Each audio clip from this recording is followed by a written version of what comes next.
Halo teman-teman, Assalamualaikum. Perkenalkan, nama aku Salsabila Takia. Aku berasal dari Kepulauan Belitung. Aku berasal dari program studi Pendidikan Pancasila dan Kewarganegaraan Fakultas Keguruan dan Ilmu Pendidikan dari Universitas PGRI Yogyakarta. Kali ini aku akan membahas materi tentang teknologi dalam pendidikan. Aku di sini akan membahas tentang pengertian, manfaat, tantangan, serta juga contoh penerapannya dalam kehidupan nyata. Itu akan kujelaskan di next video. Selamat menyaksikan.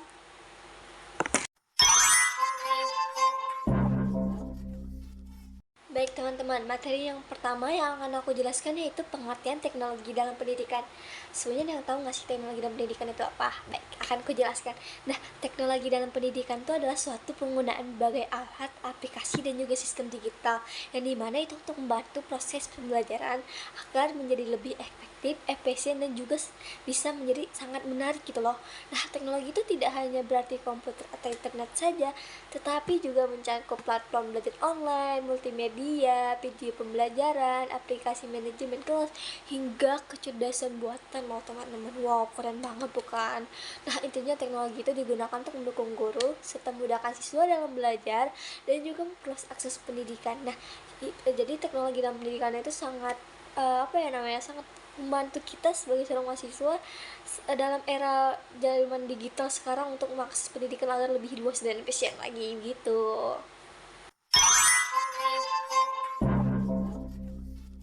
Baik, materi kedua yang akan aku bahas adalah fungsi dan juga manfaat teknologi dalam pendidikan. Ada beberapa manfaat utama teknologi dalam pendidikan. Yang pertama, mempermudah akses informasi di mana siswa dapat mencari materi belajar kapanpun melalui internet, e-book, video edukasi, ataupun platform belajar daring. Nah, yang kedua adalah pembelajaran lebih menarik dan juga interaktif. Penggunaan video, animasi, stimulasi dan juga game edukasi membantu siswa memahami materi yang sulit dengan cara yang lebih menyenangkan. C. Mendukung pembelajaran secara jarak jauh. Nah, seperti saat pandemi COVID-19, teknologi seperti Zoom, Google Classroom, dan juga WhatsApp menjadi sarana yang sangat penting untuk memastikan proses proses belajar agar tidak terhenti.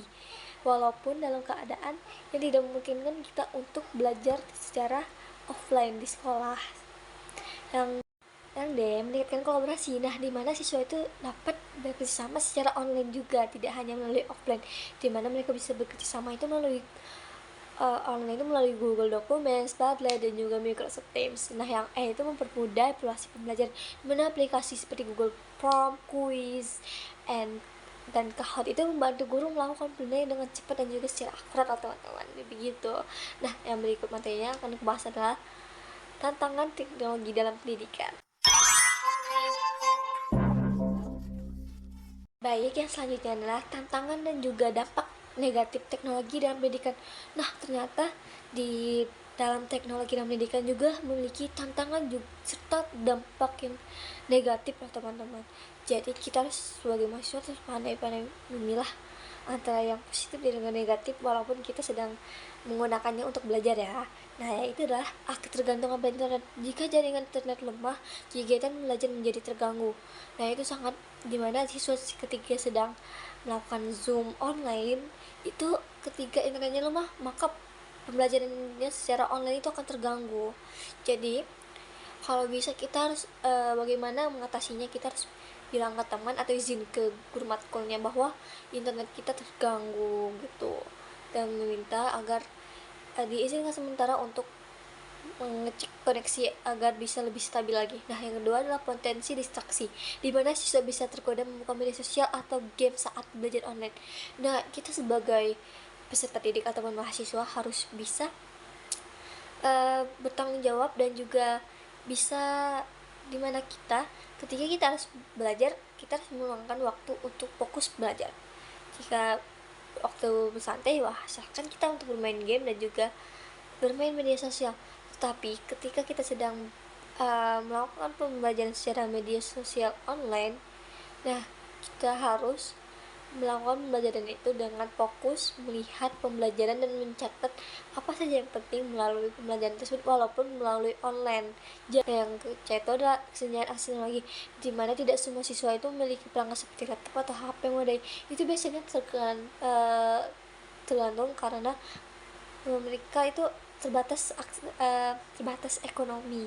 Jadi ada beberapa keluarga peserta didik yang mungkin kurang mampu untuk membeli alat perangkat yang canggih seperti teknologi seperti HP ataupun laptop, sehingga uh, mereka juga untuk mengikuti pelajaran online menjadi terganggu dan terkadang terkendala tidak bisa mengikutinya.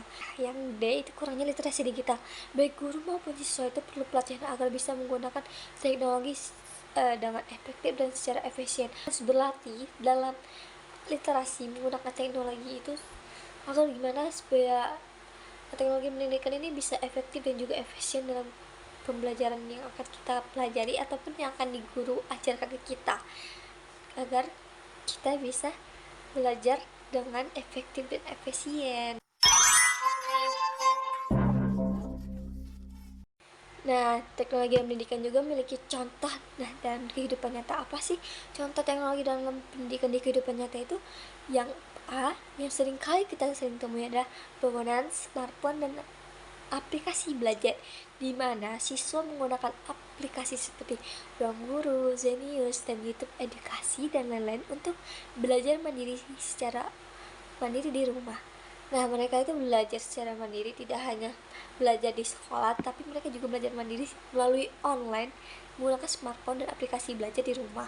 Video animasi ataupun simulasi 3D. Ruang Guru, Zenius, dan juga YouTube Edukasi. Yang B adalah penggunaan Learning Management System atau LS, seperti di kampus dan juga di sekolah. Itu sering digunakan di platform seperti Moodle, Google Classroom, ataupun